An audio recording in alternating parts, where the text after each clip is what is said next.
qual a sua opinião sobre as eleições dos Estados Unidos? Quem você acha que ganhará? Olha, tudo indica, tudo sugere, tudo aponta para uma vitória de Donald Trump.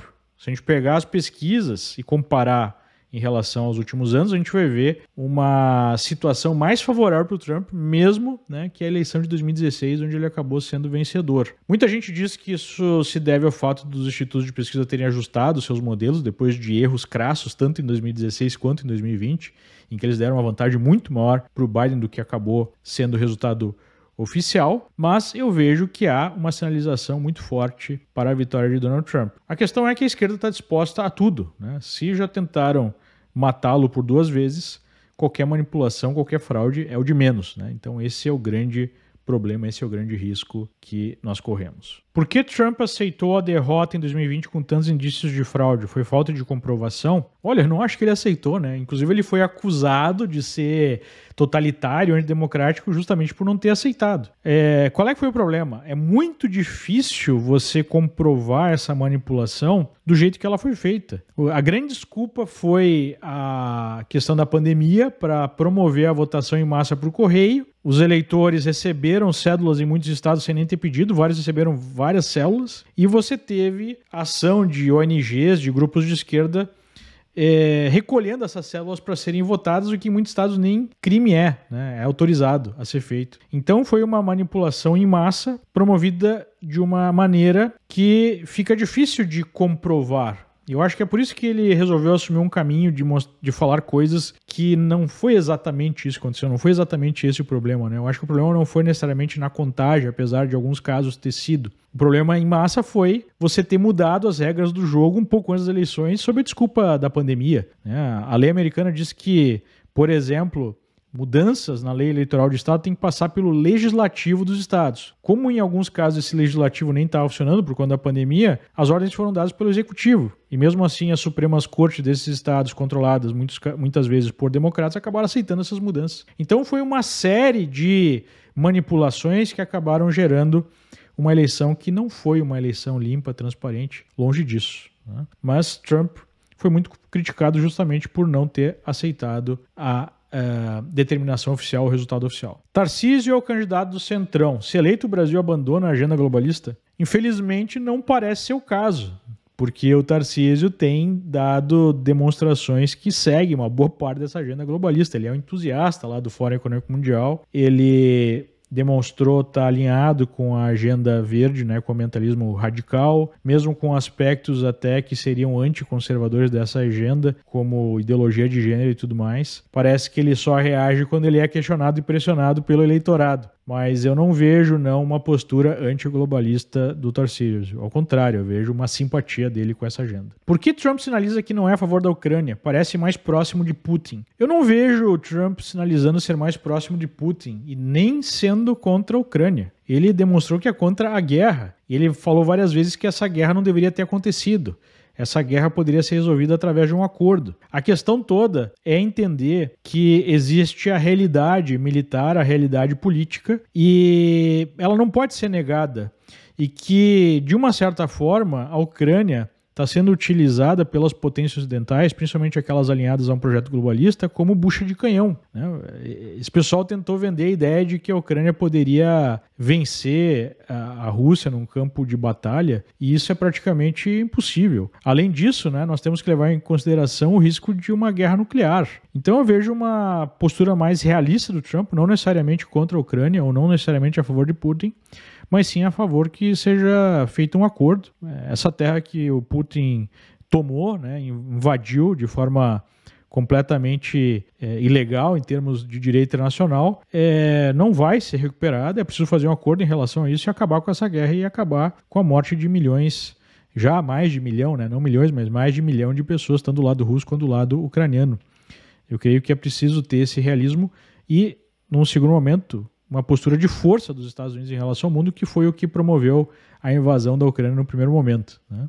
A demonstração de fraqueza em figuras como o Biden ou figuras como a Kamala Harris. Eu acho que é isso que vai acabar resolvendo essa guerra. Como o PL pode apoiar Alcolumbre para a presidência do Senado depois de tudo que ele fez? Ora, a política é uma coisa interessante. A gente não viu o PT desistindo de caçar o senador Sérgio Moro, depois do Moro ter condenado o Lula. Então, a política é muito complexa. Nesse ponto específico, a pergunta que deve ser feita é: a alternativa para o PL, a direita, os conservadores de verdade, têm a capacidade de influenciar essas eleições ou até promover uma candidatura própria? Da última vez que isso aconteceu, nós tivemos uma candidatura até com uma certa atração, né, do senador Marinho, mas no final ele perdeu e não ficou com nenhum cargo na mesa diretora, e a direita, mesmo tendo um número significativo de senadores, não conseguiu fazer quase nada no Senado. Então, infelizmente, a realidade política se apresenta do Alcolumbre ter um apoio gigante, e é preciso, né, avaliar se valeria a pena apoiar essa eleição tendo alguma coisa em troca do que ficar chupando o dedo, né? A realidade política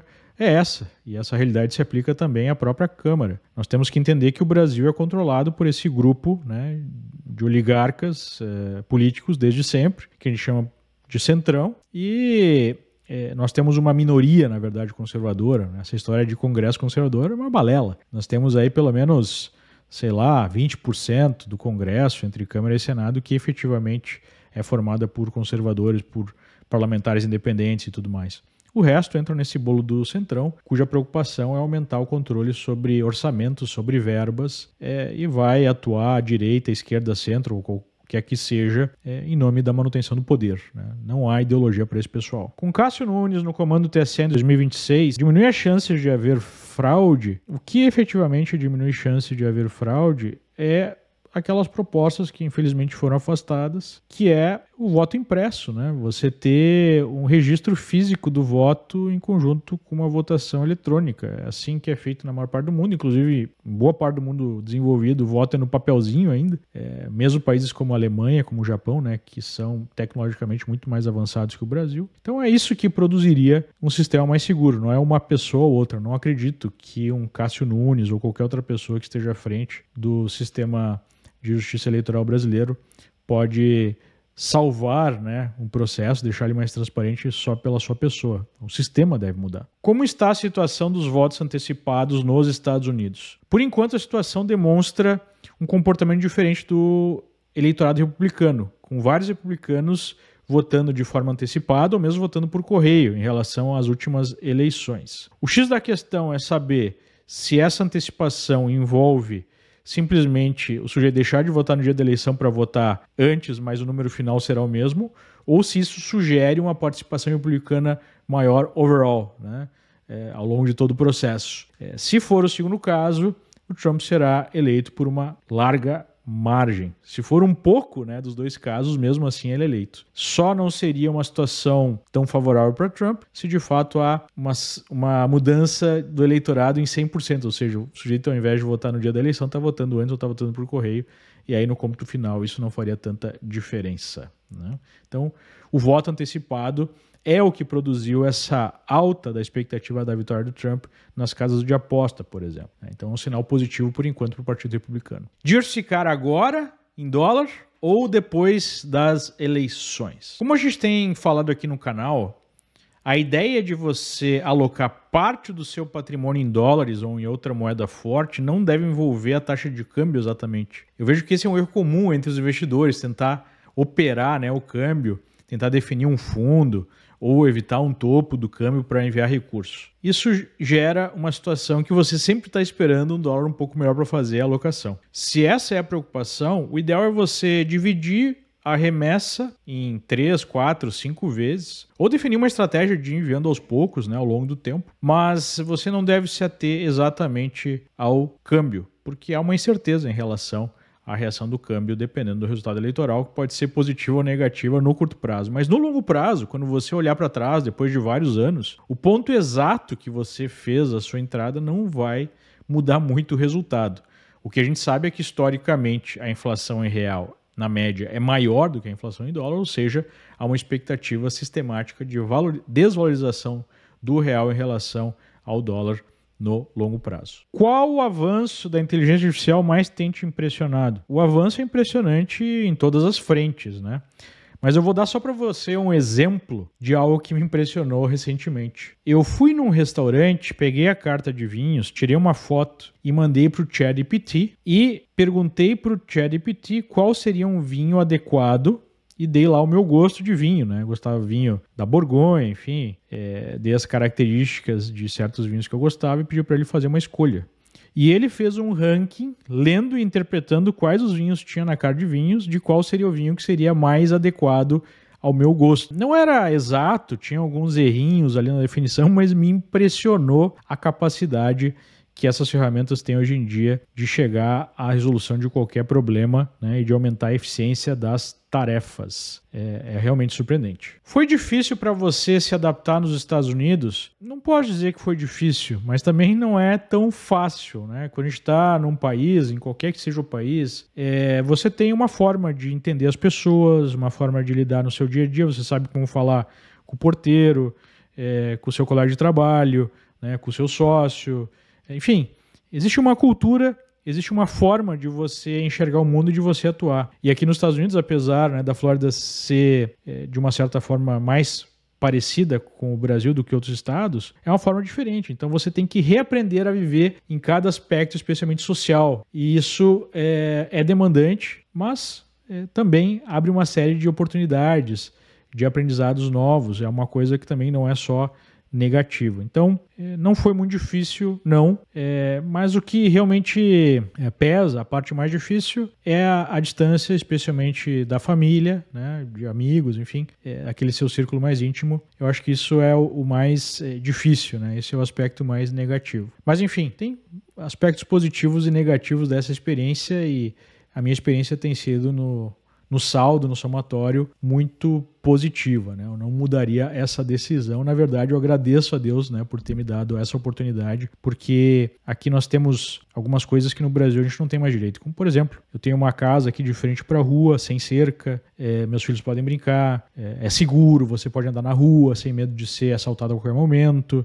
Esse é um aspecto que não tem como precificar, né? Não tem preço você poder andar em paz na rua, só para ficar num dos aspectos. A treta de Lula versus Maduro é real ou fake? Olha, eu não acredito por um segundo que haja de fato uma treta real. O que acontece é que ficou evidente o nível de totalitarismo do Maduro, né, para quem ainda não tinha percebido. Faz anos que o sujeito censura, persegue, mata, tortura adversários, rouba eleições, né, frauda eleições, e essa fraude ficou muito patente, ficou muito evidente. Então, para não queimar o filme do Lula, do PT, da esquerda latino-americana em geral, há essas sinalizações, né, de que eles estão cobrando a Venezuela, estão brigando, mas é tudo para inglês ver. Na verdade, o PT apoiou essa ditadura desde sempre e continua apoiando, mesmo com a evidência de todos esses crimes cometidos pelo regime e da própria destruição da Venezuela. Para mim, não passa de jogo de cena. Com relação à regulamentação das redes sociais, todas elas poderão ser bloqueadas no Brasil? Sim, qualquer rede que não aceitar censurar as pessoas da maneira que o establishment quer, será retirado do ar. O que está acontecendo é um esforço para terceirizar a censura. Ao invés da justiça, por exemplo, da cúpula do judiciário brasileiro, ter que censurar cada pessoa, cada entidade, ficar sistematicamente censurando, isso gera aí muito estresse, né? Gera muito questionamento, gera muita pressão, gera muita reação da sociedade. O que eles querem é terceirizar. Então eles definem quais são as regras para essa censura e basicamente a regra é simples, né? Você tem que censurar o pensamento conservador, quem não é de esquerda, e você tem que deixar livre quem é de esquerda. E aí você diz para a rede social, olha, se você não fizer isso, nós vamos te tirar do ar. E aí as redes sociais se obrigam a fazer isso. Não podemos deixar de lembrar que as próprias redes sociais, por conta própria, já têm censurado de forma sistemática a direita, né? Tirando agora a exceção do X, do Twitter, logo após a compra pelo Elon Musk, todas as redes censuram sistematicamente já a direita. Mas o establishment brasileiro quer mais, que é que o nível de censura seja elevado. E esse é o objetivo dessa mudança de interpretação do marco civil da internet, né? Você responsabiliza as redes sociais até criminalmente, porque assim você consegue colocar uma pressão para que as próprias redes censurem e retira esse ônus, né, das autoridades. Eventual vitória de Trump abre a possibilidade de arrefecimento do autoritarismo no Brasil, sem sombra de dúvida, né, não só no Brasil, como no mundo, e mesmo aqui nos Estados Unidos. É interessante observar a hipocrisia da esquerda que afirma que Trump seria uma ameaça à democracia e às liberdades dos Estados Unidos, só que quem está impondo uma agenda totalitária é a esquerda aqui. Ou não é a esquerda que está censurando as redes sociais, ou não é a esquerda que está perseguindo o próprio Donald Trump, utilizando o Departamento de Justiça, o próprio sistema de justiça. Não é o Partido Democrata que está perseguindo aliados de Donald Trump, prendendo esses aliados. Não chegou ao mesmo nível de perseguição que nós estamos vendo no Brasil, mas tem sinais muito preocupantes, né, na terra da liberdade, no que outrora era o farol de liberdade para o mundo. É a esquerda que quer criar um sistema de partido único, em que apenas ela pode definir os rumos da sociedade e quem for contra deve ser censurado, perseguido e até mesmo preso. Então, a vitória de Donald Trump significaria uma virada, né, uma mudança de paradigma para os Estados Unidos e para o planeta, com desdobramentos importantíssimos no Brasil, já que o Trump deve pressionar pela manutenção da democracia e das liberdades individuais no Brasil. A eleição de Trump seria boa para a Bolsa Brasileira? Olha, eu creio que no curto prazo o resultado não importará muito. O que importará é se nós tivermos uma situação de impasse, um resultado muito apertado que vai produzir uma série de questionamentos judiciais, uma disputa eterna, a não aceitação até do resultado. Então, isso sim tem o potencial de ser negativo tanto para a Bolsa Brasileira quanto para as outras bolsas ao redor do globo. Mas se tiver uma situação clara de vitória para um candidato ou outro, aí nós não devemos ter um impacto tão grande, talvez um impacto positivo por conta de passar a incerteza, né? Mas eu não vejo assim um fator determinante no curto prazo. No longo prazo, no médio e longo prazo, eu creio que a vitória de Trump seria positiva tanto para a Bolsa Brasileira quanto para as bolsas globais, porque o mundo precisa dos Estados Unidos fortes para fazer frente a todos esses desafios geopolíticos que estão aparecendo. E com Kamala Harris, com certeza, esse não seria o cenário. Por que os imóveis em geral valorizaram tanto nas últimas décadas? Por um motivo muito simples. A gente está passando por uma fase de inflação. Não foram os imóveis que valorizaram, foram os governos que imprimiram mais dívida ou mais dinheiro ou uma conjugação das duas coisas para desvalorizar a moeda. Por quê? Porque os gastos públicos são sistematicamente maiores do que a arrecadação e isso faz com que a base monetária seja expandida, diminuindo o valor da moeda, né? Isso é óbvio. Então, os imóveis acabam funcionando como uma espécie de proteção, de reserva de valor contra esse processo inflacionário. Tem outros motivos, aí depende de quais imóveis você está falando e quais locais você está falando, mas o principal motivo é esse que eu acabei de falar. O que foi feito nos Estados Unidos para minimizar fraudes e manipulações? Depois do vexame das eleições de 2020, que nós tivemos aquela votação em massa por correio, nós tivemos inclusive grupos de esquerda sendo bancados por bilionários como Mark Zuckerberg para recolher essas cédulas eleitorais de forma no mínimo questionável, nós tivemos vários estados passando leis para aumentar o que eles chamam aqui de integridade das eleições. Mas, infelizmente, os estados que avançaram mais nesse sentido foram os estados controlados por republicanos. Nos estados controlados por democratas, nós continuamos vendo uma série de fragilidades no sistema eleitoral que podem ser exploradas para fraude. E aí, por conta disso, a gente tem que pensar, né? Por que os democratas mantêm um sistema que fica mais fácil de ser fraudado? Será que é o objetivo deles manipular as eleições, diminuir a confiança das pessoas no processo eleitoral? Porque uma eleição não precisa ser apenas correta, né, e honesta, equilibrada, ela precisa parecer isso. E, de fato, com essas medidas que foram tomadas recentemente, não é o que fica parecendo. Como é definido o número de votos de um colegiado, no caso o colégio eleitoral aqui nos Estados Unidos? Por população, participação financeira? É pelo censo, né? Então há um censo oficial que conta o número de pessoas em cada estado e aí se faz a definição de quantos votos no colégio eleitoral tem aquele estado. E isso já é um problema para a representação, porque o censo conta na população os imigrantes ilegais, ou seja, você acaba favorecendo estados que têm mais imigrantes ilegais. Um estudo recente mostrou que a Califórnia tem 8 ou 9 mais assentos no parlamento, que isso também define o número de assentos no parlamento e o número de votos no colégio eleitoral por conta da imigração ilegal. Então já há uma manipulação eleitoral pela esquerda aqui nos Estados Unidos pela imigração ilegal em massa. Você acredita que o Texas ainda é republicano mesmo com tantos californianos indo viver lá? Não só os californianos, né, como vários latinos e muitos ilegais. E a gente tem visto ao longo do tempo uma fragilidade, né, dessa fortaleza conservadora que é o Texas, justamente por conta disso, por conta da mudança dessas características demográficas. Também há essa questão da imigração de esquerdistas para lá que saem da Califórnia porque está tendo muito crime na Califórnia e acabam votando democrata mesmo estando no Texas, né? Da mesma maneira que muitos latinos saem da América Latina por todos os problemas que a América Latina apresenta e continuam votando na esquerda aqui nos Estados Unidos, que é quem promove os problemas na América Latina, né?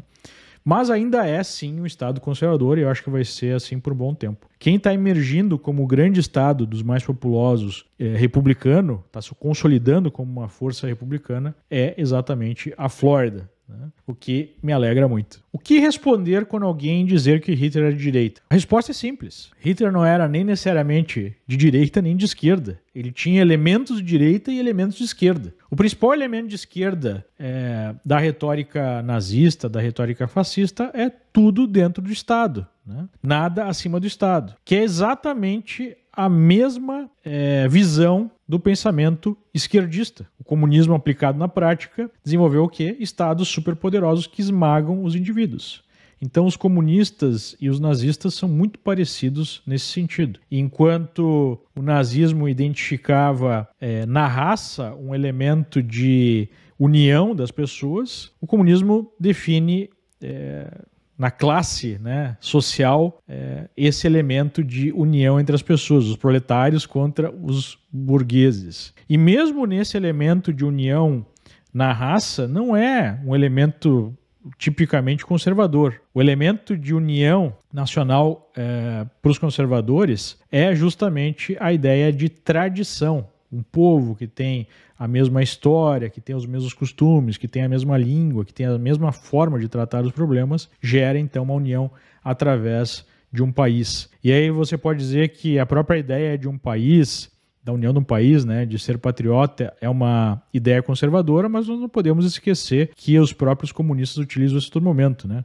A gente vê a China hoje, que é um país profundamente nacionalista, assim como foi a Rússia stalinista. Então, nós temos traços de direita e traços de esquerda nesses regimes autoritários que são chamados de fascistas ou nazistas. Mas se você for fazer o cômputo geral, nós vamos ver uma proximidade muito maior com elementos de esquerda do que os elementos de direita. Ainda valerá a pena investir nos Estados Unidos se a extrema esquerda vencer? Qual é a sua opinião? Diferentemente do Brasil, nos Estados Unidos ainda existe instituições muito fortes, existe um partido de direita, existe um partido conservador que tem muita força, que inclusive governa a maior parte dos estados americanos, existe uma Suprema Corte que minimamente cumpre o seu papel e a presidência não é a única forma, né, de poder. Nós temos poderes como o próprio Congresso, como o próprio Judiciário, como eu acabei de falar. Então, o jogo não se define só pela presidência. Óbvio que isso é ruim para os Estados Unidos ou para o mundo, se tivermos, né, uma extremista de esquerda na Casa Branca, mas em comparação ao resto do globo, não vejo uma mudança de vantagem de investir nos Estados Unidos frente a outros países, né? Porque se nos Estados Unidos a gente tem essa agenda destrutiva já operando há um bom tempo, no resto do mundo nós temos essa agenda muito mais avançada, né? Seja no Brasil, seja na Europa e em outros países. Então, eu não vejo uma mudança de posição em relação a investimento nos Estados Unidos, que continuarão sendo a grande potência econômica, política e militar do planeta, eu creio que por muito tempo ainda, independentemente do resultado dessa eleição. Você acredita que se Trump for eleito, ele vai se dedicar a combater os inimigos internos, como o Deep State? Olha, ele está dizendo que sim, né? Mas não podemos esquecer que na primeira eleição ele também disse que ia drenar o pântano e não conseguiu fazer isso, pelo menos não conseguiu fazer isso a contento. Então uma coisa é o interesse, mas nós temos que entender que o establishment é muito poderoso, tem raízes muito profundas, há muitos interesses e eu sinceramente continuo temendo pela vida de Donald Trump. Já tentaram matar ele pelo menos 2 vezes, nada impeça que tentem matá-lo novamente, mesmo que ele seja eleito e mesmo que ele tome posse como presidente dos Estados Unidos. Justamente porque ele está ameaçando todo o arranjo de poder aqui nos Estados Unidos. Para o Brasil é melhor Trump ou Harris? Para o Brasil, para os Estados Unidos e para o mundo, o melhor é Trump, pelo amor de Deus. Nós temos os Estados Unidos representando um projeto de liberdade, um projeto que associa direitos individuais, liberdade de mercado e um arranjo político que produz a independência entre poderes de fato e que representa a população em conjunto com uma certa aristocracia no poder para bem de todos. Esse é o projeto americano, com uma descentralização de poder nos estados, e os Estados Unidos sempre representaram um farol da liberdade para o mundo. O que a gente está vendo é o Partido Democrata evoluindo para um partido totalitário, um partido hegemônico, um partido que tem uma agenda radical, uma agenda de extrema esquerda, calcado aí na concentração de poder através da manipulação sistemática da população e da destruição dos pilares da nossa sociedade, a saber, principalmente a família, Por isso que eles apostam tanto na ideologia de gênero, agora nessa questão do transexualismo até mesmo para crianças. Por isso que eles apostam no aborto. E eles sabem que isso é profundamente impopular e é por isso que a outra aposta forte deles é na censura, além da concentração de poder econômico com uma alta da regulamentação do mercado, que deixa apenas as empresas amigas do rei sobreviventes nesse mercado, que obviamente vão apoiar os candidatos de esquerda. Então, esse arranjo totalitário é o arranjo representado pela Kamala Harris. A vitória de Harris indicaria esse modelo para o resto do mundo. Seria o modelo globalista, basicamente, que faz frente ao modelo chinês utilizando técnicas chinesas, de controle político. Então, não é positivo para nenhum país do mundo a eleição de Kamala Harris, talvez só para países ou projetos totalitários, como, por exemplo, o projeto da União Europeia. Mas, sem sombra de dúvida, é horrível para o Brasil, para o mundo ou para qualquer pessoa que defende as liberdades básicas, defende o livre mercado, defende os valores que trouxeram a civilização até aqui. Existe a possibilidade de fraude nas eleições americanas? Você acha que Trump se preparou para isso? Claro que existe a possibilidade. A possibilidade de fraude é existente em qualquer eleição, E para você diminuir a chance de fraude, deve existir a liberdade de questionar o sistema e questionar o próprio resultado. Só em ditaduras que você não pode questionar o sistema e não pode questionar o resultado. Qual é que é o problema? Um aspecto de maior consistência do sistema americano é que ele é descentralizado, então cada estado define as suas regras. Isso dificulta uma fraude centralizada, uma fraude em massa, Mas, por outro lado, a gente está vendo os estados controlados por democratas diminuindo a segurança das votações. Por exemplo, sem exigir identidade para votar. E veja, a última pesquisa Gallup, se não me engano, 82% do público americano, do eleitor, é favorável à medida que você tenha que mostrar a identidade para votar. Isso é óbvio. Mas os democratas querem deixar o sistema frágil e isso sugere que eles querem fraudar e roubar eleições. Não tem outra conclusão possível. Então esses estados democratas podem ter um peso decisivo nas eleições e esse é o problema. Respondendo à pergunta, sim, hoje eu creio que os republicanos estão bem mais preparados para lidar, para questionar, para até exigir medidas, para apontar, mas nós sabemos que é muito difícil, porque o aspecto forte dos Estados Unidos é justamente o federalismo, cada estado tem muito poder dentro do próprio estado, e isso dificulta a ação externa sobre tais estados. Inclusive, essa falta de consistência nas eleições gera um racha entre os próprios estados, porque se é uma federação de estados, eles têm que concordar em pelo menos, né, ter regras duras para ter uma eleição, para colocar o presidente que vai reger todos os estados numa série de coisas, numa série de políticas, e não, né, um manipular a eleição para um lado e o outro manipular para o outro. Então isso enfraquece muito os Estados Unidos, mas infelizmente a esquerda adota essa postura de vale tudo, vale qualquer jogo sujo para vencer uma eleição.